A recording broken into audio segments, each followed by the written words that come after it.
معزز و مکرم، محترم و محتشم مصلیان کرام، سامعین اعظام، حاضرین کرام، ناظرین اعظام، السلام علیکم ورحمۃ اللہ وبرکاتہ۔ الحمدللہ وحدہ والصلاة والسلام علی من لا نبی بعدہ وعلی آلہ واصحابہ المقربین عندہ، اما بعد فاعوذ باللہ من الشیطان الرجیم، بسم اللہ الرحمن الرحیم۔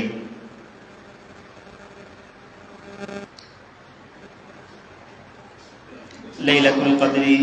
خیر من الف شہر۔ آمنت باللہ صدق اللہ مولانا العظیم وبلغنا رسوله النبی الامین المکین المعین المبین المتین الکریم ونحن على ذلك لمن الشاہدین والشاکرین والحمد للہ رب العالمین۔ معزز سامعین کرام، آئیے کچھ عرض و معروض سے قبل، کچھ گفت و شنید سے پیشتر اور کچھ سننے اور سنانے سے پہلے آقائے نامدار، مدینے کی تاجدار، حبیب پروردگار، شفیع روز شمار، احمد مختار، جناب احمد مجتبیٰ محمد مصطفیٰ محمد رسول اللہ ارواحنا فدا صلی اللہ علیہ وآلہ وسلم کی بارگاہ بے کسپناہ والی جاہ میں درود و سلام کی ڈالی عقیدت و محبت کی تھالی میں بھر کر پیش کریں۔ پڑھیں بآواز بلند، اللہم صلی وسلم وبارک علی سیدنا و مولانا و ماوانا و ملجانا محمد معدن الجود والکرم منبع العلم والحلم والحکم وآلہ الکرام وابنہ الکریم بعدد کل ذرہ الف الف مرہ وبارک وسلم۔ معزز سامعین کرام،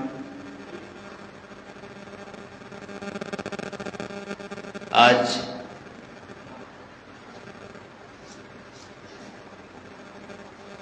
اعتکاف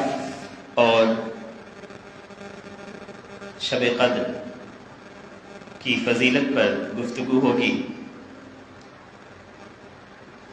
شب قدر کے تعلق سے اللہ تبارک و تعالی نے ارشاد فرمایا ہے کہ لیلۃ القدر خیر من الف شہر، کہ یہ جو شب قدر ہے، یہ جو لیلۃ القدر ہے، یہ 1000 مہینوں سے افضل ہے۔ رب تعالیٰ نے فرمایا انا انزلناہ فی لیلۃ القدر، کہ ہم نے اس کو یعنی قرآن کو لیلۃ القدر میں نازل کیا، بے شک ہم نے اس قرآن کو شب قدر میں اتارا۔ وما ادراک ما لیلۃ القدر، اور آپ کیا سمجھے ہیں، آپ کیا سمجھے ہیں کہ شب قدر کیا ہے؟ وما ادراک ما لیلۃ القدر، آپ کو کیا پتا کہ شب قدر کیا ہے؟ آپ نے کیا سمجھا کہ شب قدر کیا ہے؟ لیلۃ القدر خیر من الف شہر، کہ شب قدر فضیلت و برکت اور اجر و ثواب میں 1000 مہینوں سے بہتر ہے، 1000 مہینوں سے افضل ہے۔ اس کی جو فضیلت ہے 1000 مہینوں سے زیادہ ہے۔ لیلۃ القدر خیر من الف شہر، کہ شب قدر فضیلت و برکت اور اجر و ثواب کے اعتبار سے 1000 مہینوں سے بہتر ہے۔ اور تنزل الملائکۃ والروح فیہا باذن ربہم، اور اس رات میں شب قدر میں، لیلۃ القدر میں فرشتے اور روح الامین جبرائیل اپنے رب کے حکم سے خیر و برکت کے ہر امر کے ساتھ اترتے ہیں۔ سلام ہی حتی من کل امر سلام ہی حتی مطلع الفجر۔ سردار کائنات کہ رب کائنات اللہ تبارک و تعالیٰ نے آگے فرمایا کہ یہ شب قدر کیا ہے۔ شب قدر جو ہے فضیلت و برکت اور اجر و ثواب کے اعتبار سے 1000 مہینوں سے افضل ہے، 1000 مہینوں سے بہتر ہے۔ اور آگے فرما رہے ہیں کہ اس رات میں فرشتے اور روح الامین جبرائیل اپنے رب کے حکم سے خیر و برکت کے ہر امر کے ساتھ اترتے ہیں، ہی حتی مطلع الفجر، اور یہ رات طلوع فجر تک، فجر کا وقت شروع ہونے سے پہلے تک سراسر سلامتی ہے۔ یہ رات جو ہے سلامتی والی ہے، یہ فضیلت ہے، یہ اہمیت ہے شب قدر کی۔ شب قدر کے تعلق سے اور گفتگو ہوگی، فی الحال اعتکاف کے تعلق سے کچھ باتیں سماعت کرتے ہیں کہ تاجدار کائنات صلی اللہ علیہ وآلہ وسلم نے ارشاد فرمایا، یہ حدیث حضرت عائشہ رضی اللہ عنہا سے مروی ہے، وہ روایت کرتی ہیں کہ حضور صلی اللہ علیہ وسلم کی زوجہ مطہرہ حضرت عائشہ سے روایت ہے، حضرت عائشہ روایت کرتی ہیں کہ حضور صلی اللہ علیہ وسلم رمضان المبارک کے آخری عشرے میں اعتکاف فرمایا کرتے تھے۔ رمضان المبارک کے آخری عشرے میں، رمضان المبارک کے جو آخری 10 دن ہیں، ان 10 دنوں میں حضور صلی اللہ علیہ وسلم اعتکاف فرمایا کرتے تھے، یہاں تک کہ حضور صلی اللہ علیہ وسلم کا وصال مبارک ہوا۔ پھر حضور کے بعد حضور کی ازواج مطہرات اعتکاف کرتی رہیں۔ یہ حدیث صحیح بخاری اور صحیح مسلم کی متفق علیہ حدیث ہے، صحیح بخاری میں بھی ہے، صحیح مسلم میں بھی ہے۔ حضرت عائشہ روایت کر رہی ہیں کہ حضور صلی اللہ علیہ وسلم رمضان المبارک کے آخری 10 دنوں میں، رمضان کا جو آخری عشرہ آتا، رمضان کے جو آخری 10 دن ہوتے، ان 10 دنوں میں اعتکاف میں بیٹھا کرتے تھے، اعتکاف فرمایا کیا کرتے تھے۔ پھر جب حضور کا وصال ہو گیا تو حضور کے وصال فرمانے کے بعد، حضور کے دنیا سے پردہ فرمانے کے بعد، حضور کے دنیا سے چلے جانے کے بعد، حضور کی بیویاں بھی اعتکاف فرمایا کرتی تھیں، اعتکاف میں بیٹھا کرتی تھیں۔ راوی کے قول حضور صلی اللہ علیہ وسلم رمضان مبارک کے آخری عشرے میں اعتکاف کیا کرتے تھے سے، اس قول سے، اس فرمان سے یہ نتیجہ اخذ ہوتا ہے کہ اول وقت جس میں معتکف اعتکاف گاہ میں داخل ہوتا ہے، اول وقت جو شروع کا وقت ہے، جس وقت میں معتکف جو ہوتا ہے اعتکاف گاہ میں، جہاں اعتکاف میں بیٹھنا ہوتا ہے، اعتکاف گاہ میں داخل ہوتا ہے، وہ سورج غروب ہونے سے تھوڑی دیر قبل ہے۔ 20ویں رمضان کا جو سورج غروب ہوتا ہے، سورج غروب ہونے سے تھوڑی دیر پہلے اعتکاف میں بیٹھ جائے۔ یہ اس قول سے جو نتیجہ اخذ ہو رہا ہے وہ یہ ہے، اور اسی بات پر ائمہ اربعہ، امام اعظم ابو حنیفہ، امام مالک، امام شافعی اور امام احمد بن حنبل، ان ائمہ اربعہ کا، ان چاروں اماموں کا اور اہل علم کے ایک طبقے کا اتفاق ہے، سب اس پر متفق ہیں کہ اعتکاف جو ہے کب شروع ہو، کیونکہ یہ بات ثابت ہے کہ حضور صلی اللہ علیہ وسلم رمضان المبارک کے آخری 10 دنوں میں اعتکاف فرمایا کرتے تھے، اور صحابہ کرام کو بھی اس کی ترغیب دیا کرتے تھے، اور 10 کا شمار راتوں کی گنتی کے اعتبار سے کیا ہے۔ بس اس عشرے میں عشرہ اخیرہ کی، بس اس میں عشرہ اخیرہ کی پہلی رات بھی شامل ہے، ورنہ یہ عدد بالکل پورا ہی نہیں ہوگا۔ اسے امام ابو الحسن السندی نے حاشیہ سنن نسائی میں لکھا ہے، جلد نمبر 2 ہے، صفحہ نمبر 44 ہے۔ ایک اور حدیث حضرت عبداللہ ابن عمر رضی اللہ عنہما سے مروی ہے، وہ روایت کرتے ہیں کہ حضور صلی اللہ علیہ وسلم نے فرمایا کہ حضرت عبداللہ ابن عمر ہیں، وہ روایت کر رہے ہیں، وہ حدیث بیان کر رہے ہیں کہ رسول اللہ صلی اللہ علیہ وسلم رمضان کے آخری عشرے کا، یعنی آخری 10 دنوں کا، حضور آخری 10 دنوں کا اعتکاف فرمایا کرتے تھے۔ جب رمضان المبارک کا آخری عشرہ آ جاتا تو ان 10 دنوں میں حضور اعتکاف میں بیٹھ جایا کرتے تھے۔ اس حدیث کو امام بخاری اور امام احمد نے روایت کیا ہے۔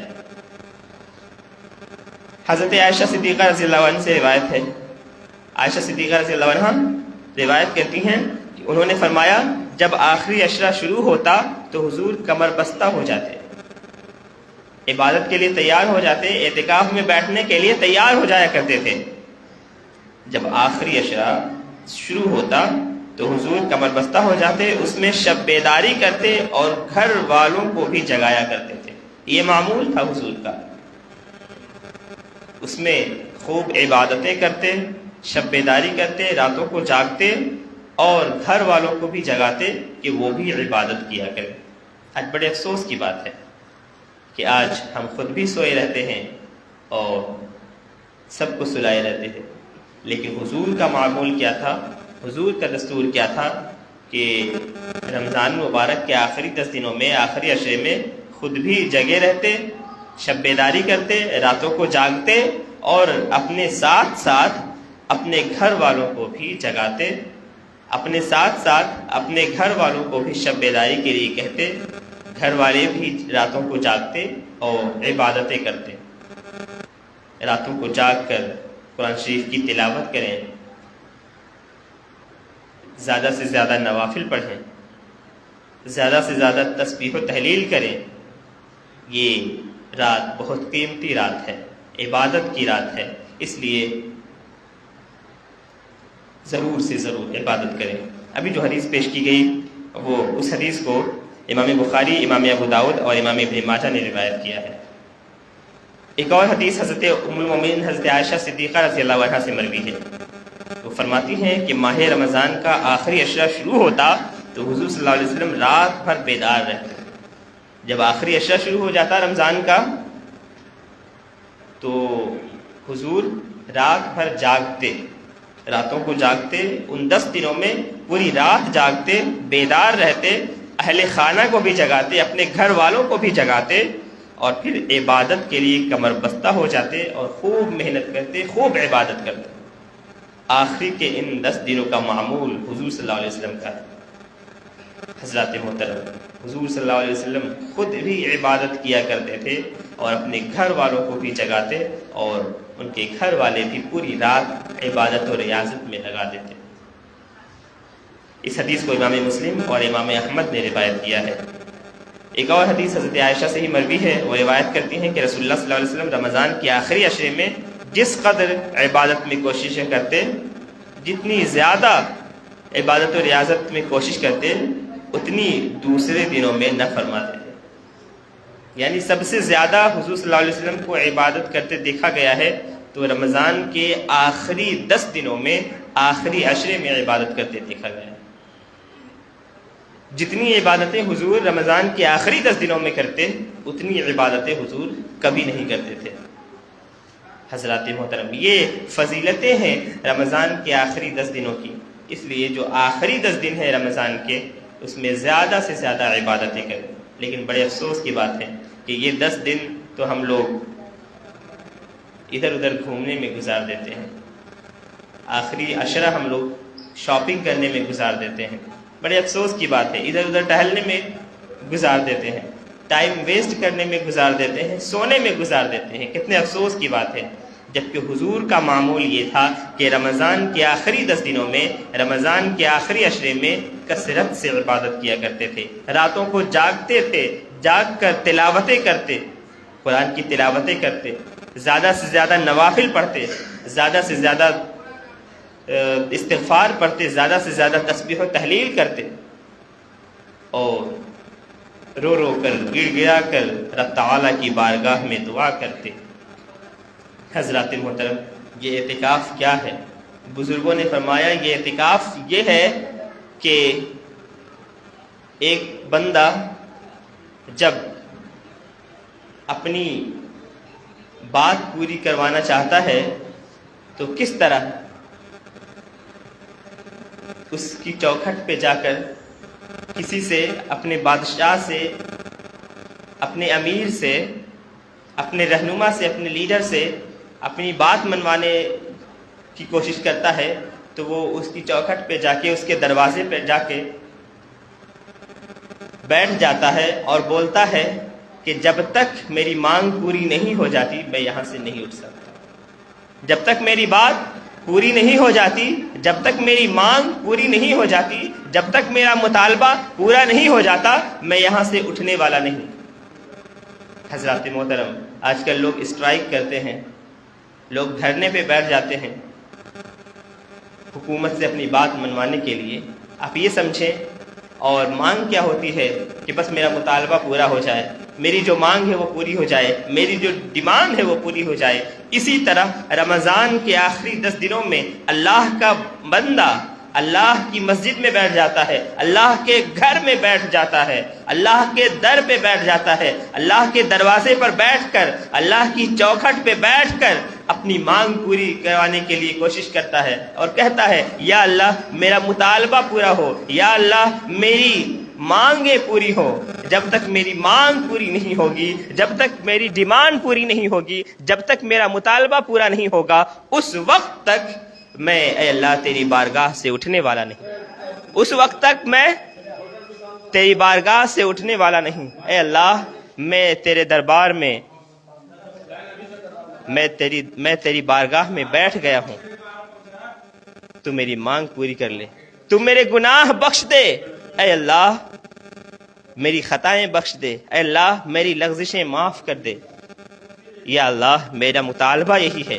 کہ مجھ سے جو بھی گناہ ہو گیا ہے میرا گناہ بخش دے، میرا گناہ معاف کر دے، اے اللہ میری خطائیں معاف کر دے، میری خطائیں بخش دے، میری لغزشیں معاف کر دے۔ جب تک میرا مطالبہ پورا نہیں کرے گا میں تیرے دربار سے اٹھنے والا نہیں۔ حضرات محترم، یہ 10 دنوں میں جو بندہ اعتکاف کرتا ہے اس کی یہی مانگ ہوتی ہے، اس کی یہی ڈیمانڈ ہوتی ہے کہ میں تیرے دربار میں بیٹھ گیا ہوں اپنا مطالبہ پورا کروانے کے لیے۔ اے اللہ میرا مطالبہ پورا کر لے، اے اللہ میری مانگ پوری کر دے، میری ڈیمانڈ پوری کر دے، میرا مطالبہ پورا کر دے۔ اور جب وہ بندہ اعتکاف سے اٹھتا ہے تو حضور فرما رہے ہیں کہ ان 10 دنوں کے اعتکاف کی بدولت وہ اس طرح گناہوں سے پاک و صاف ہو جایا کرتا ہے، گناہوں سے اس طرح پاک و صاف ہو جایا کرتا ہے جس طرح کہ اس دن تھا جس دن اس کی ماں نے جنا تھا، جس دن وہ ماں کے پیٹ سے پیدا ہوا تھا، اس طرح ہو جاتا ہے۔ اور ایک حدیث میں تو حضور یہاں تک فرماتے ہیں کہ جو اعتکاف میں بیٹھتا ہے، جو بھی اعتکاف میں بیٹھتا ہے، اس کی فضیلت، اس کی برکت یہ ہے کہ اسے حج اور عمرے کا ثواب ملتا ہے۔ بتائیں، ایک شخص ہے جو اتنی دوری کا سفر طے کر کے مکہ و مدینہ جاتا ہے، اتنی دولت خرچ کر کے، مال خرچ کر کے مکہ و مدینہ جاتا ہے، وہاں جا کر حج و عمرہ کر کے آتا ہے، لیکن ایک شخص کیا ہے، وہ بس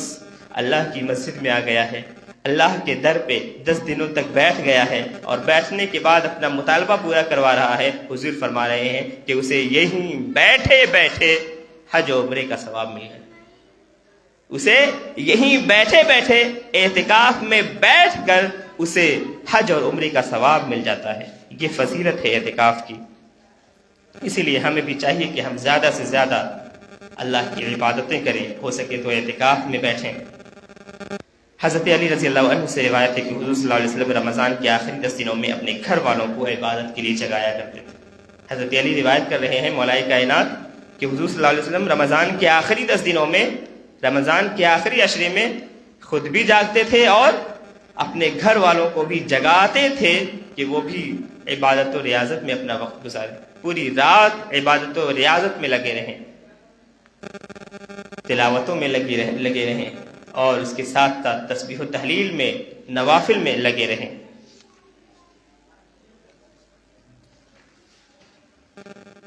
حضرات محترم، حضرت ابو ہریرہ رضی اللہ عنہ سے مروی ہے، حضور صلی اللہ علیہ وسلم نے فرمایا کہ جس نے شب قدر میں قدر والی رات میں، لیلۃ القدر میں حالت ایمان کے ساتھ ثواب کی غرض سے قیام کیا، شب قدر میں جس نے حالت ایمان کے ساتھ قیام کیا، رات میں عبادتیں کی، تو اس کے سابقہ گناہ بخش دیے جاتے ہیں، اس کے گزشتہ جتنے گناہ ہوتے ہیں، اس کے جتنے گناہ ہوتے ہیں وہ سارے گناہ معاف کر دیے جاتے ہیں، اور جس نے حالت ایمان میں ثواب کی غرض سے رمضان کے روزے رکھے اس کے بھی پچھلے گناہ معاف کر دیے جاتے ہیں۔ یہ فضیلت ہے